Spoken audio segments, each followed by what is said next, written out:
Esta semana vimos un Estados Unidos que atacó una embarcación rápida en las aguas del Caribe, saliendo de aguas territoriales de Venezuela. Una embarcación que dicen transportaba droga que iba para ese país. Ahora la pregunta que surge es, ¿qué tan importantes son estas embarcaciones? ¿Qué tanta droga pueden transportar? ¿Qué papel juegan dentro de todo el negocio del narcotráfico para Venezuela?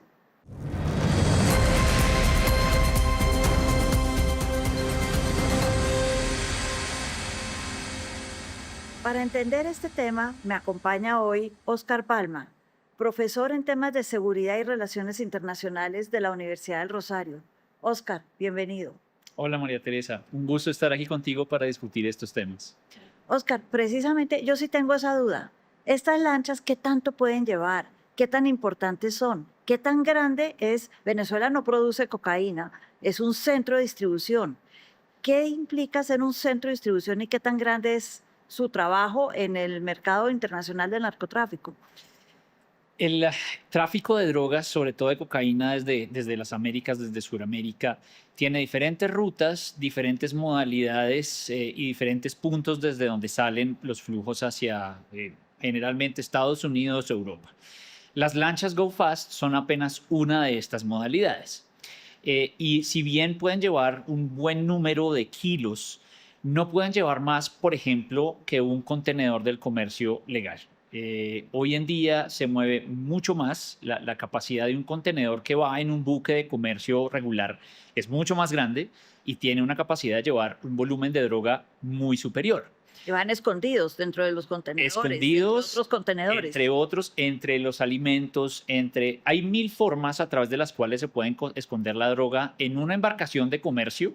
El contenedor es apenas uno, hay otras partes del buque donde se podría esconder también la droga y donde se puede poner mucha más droga que en una lancha Go Fast.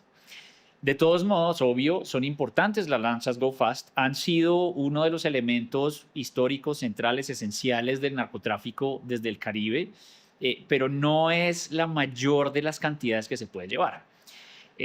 Lo mismo con los semisumergibles.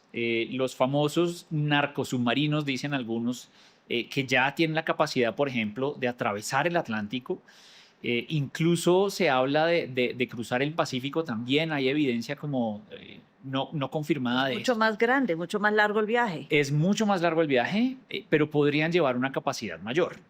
Requiere más inversión, por supuesto, pero es otra forma del tráfico. Entonces, de cierta forma, las lanchas Go Fast son importantes, sí, pero no son el único elemento de este tipo de tráfico ilícito de drogas al norte global.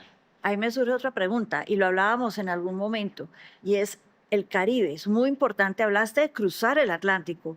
Yo he visto que llegan mucho a Nigeria, que van hacia Níger, hacia esa zona, y van hacia África y de ahí distribuyen por Europa. Pero ¿qué tanto realmente hoy en día es importante el Caribe frente a, por ejemplo, el Pacífico, que se dice que cada vez es más y más importante y donde hay unos grupos muy grandes de narcotráfico moviéndose? Sí, el Pacífico hoy por hoy, y de hecho desde hace varios años, es mucho más importante que el Caribe, en términos del flujo, la cantidad de drogas que se transportan por esas vías. Digamos que el Caribe ha sido histórico, fue la primera vía del flujo de drogas, sobre todo al inicio a través de avionetas, desde Colombia, desde Sudamérica hacia Centroamérica, hacia las islas del Caribe y de ahí hacia Estados Unidos. Hay rutas, siguen existiendo rutas, por supuesto, de narcotráfico marítimo hacia el Caribe, hacia varias islas del Caribe, Centroamérica, de ahí a Estados Unidos. Pero la ruta que tú mencionas existe hoy también. Desde las costas, incluso de Brasil, de Venezuela, salen hacia África Occidental y desde África Occidental hacia Europa. Pero el Pacífico hoy en día mueve mucho más droga. Y ahí aparecen de nuevo todos estos elementos que estamos diciendo, las lanchas Go Fast, los semisumergibles, los veleros, los pesqueros, en fin, todo el abanico posible de embarcaciones que hay, que mueven mucha más droga saliendo de Sudamérica hacia Centroamérica y de ahí hacia Norteamérica. Hoy por hoy, esta ruta es más importante que el Caribe.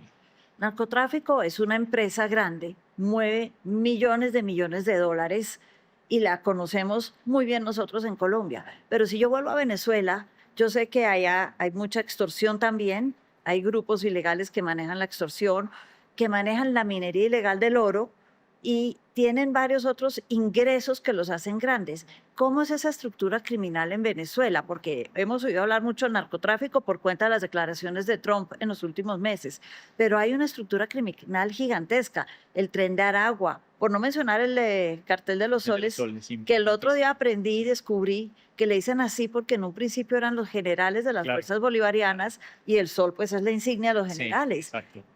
¿Cómo funcionan todas estas estructuras? Qué bueno que comiences la discusión, María Teresa, por el punto de diferentes flujos más allá del narcotráfico, porque en Colombia estamos muy acostumbrados a narcotráfico, cocaína, drogas, pero el crimen global, y Venezuela no es la excepción, se especializa en un portafolio amplio de servicios. Entonces, minería, extorsión, contrabando, lo que se gana en contrabando es impresionante por el crimen organizado. Entonces, no es solo el narcotráfico.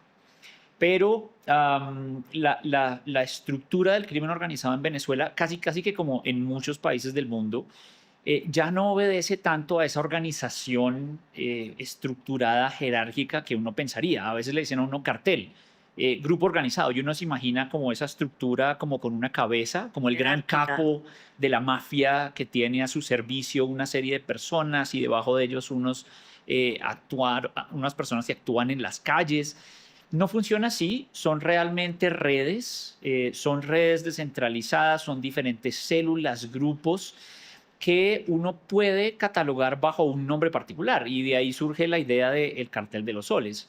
Cartel de los Soles no tiene una cabeza jerárquica que comanda toda su estructura, son más bien una serie de personas que tienen conexiones con el Estado, y ahí aparece entonces la figura del gobierno, de Maduro, de Diosdado Cabello, de los generales, que en alguna forma facilitan el tráfico de narcóticos sin ser una estructura formal, sin ser una organización. Y pasa algo similar, por ejemplo, con el Tren de Aragua. El Tren de Aragua puede ser, ahí sí, un poco más Más estructurado en jerárquico, términos de más. jerarquía, unas cabezas, pero más allá del corazón existen una serie de redes, células de organizaciones que prestan servicios a esa gran red. Entonces, cuando uno piensa en la estructura del crimen en Venezuela, es difícil encontrar la cabeza, el gran capo, más bien entender que son una serie de redes desestructuradas, descentralizadas, que se contactan para esto, para lo otro, no solamente el nuevo narcotráfico, para la extorsión, para el contrabando, para diferentes tipos de servicios, la famosa multicriminalidad. Oscar, yo llevo leyendo sobre la guerra de las drogas desde Nixon en Vietnam hace 50 años. Y en Colombia, pues conocemos muy bien lo que es la guerra contra las drogas, nos ha tocado vivirla durante décadas. Podríamos decir que con esta lancha que fue bombardeada esta semana, estamos frente a un nuevo capítulo de la guerra contra las drogas en general que hace Estados Unidos en diferentes lugares del mundo, o estamos viendo realmente algo detrás de la guerra contra las drogas escondido un poco en estas operaciones que se están llevando a cabo en el Sí. Caribe. ¿Tú cómo lo ves? Buenísimo el debate, María Teresa, y es un tema bien sensible. Cuando vemos este tipo de acciones, el misil en contra de una lancha Go Fast, uno podría decir, listo, ¿el objetivo de este cuál es? Si el objetivo es una especie de show, una muestra de fuerza, decirle tal vez al gobierno venezolano, mire, estamos haciendo esto, tenemos la posibilidad, le llevamos los buques, tenemos toda esta tropa anfibia, todo este despliegue de fuerza enorme que se hace a las costas venezolanas, las tenemos acá, estamos presionando para que de alguna forma, tal vez desde adentro, se motive un cambio de régimen. Si el Exacto, objetivo, esa es la pregunta. si el objetivo es ese, Sí. uno podría decir, ok, es una maniobra que tiene sentido. Es decir, es una demostración de fuerza directa. Tal vez la gente en Venezuela dice, uy, esto es serio. Estados Unidos se puede meter en algún momento o tal vez puede presionar a que se haga algo acá. No hay que olvidar también que la recompensa por la cabeza de Maduro es bien alta, y eso puede motivar personas adentro. Pero si lo pensamos como estrategia antidrogas, uno puede decir, no sé hasta qué punto es suficientemente efectivo. Claro, de nuevo, una lancha Go Fast es importante, pero es una de miles que lleva un cargamento importante, pero que definitivamente no es superior a lo que lleva un contenedor del comercio global. Por así decirlo, si esta fuera la estrategia de destruir lanchas Go Fast a través de misiles, ¿cuánto es el costo para Estados Unidos? Y mejor aún, los narcotraficantes van a decir, pues lo que yo voy a hacer es, no me voy por lanchas Go Fast, más bien meto más tráfico, meto más droga a través de contenedores ilícitos o construyo más semisumergibles. Esa recompensa de la que hablabas, ¿realmente sí puede ser efectiva? ¿Puede generarnos una implosión del régimen? ¿O simplemente es cortarle un brazo a la medusa, pero la cabeza va a seguir operando de alguna manera? Es decir, ¿cómo están llegándole a la cabeza o están cortándole brazos a la cabeza y como los pulpos, se reproducen los brazos?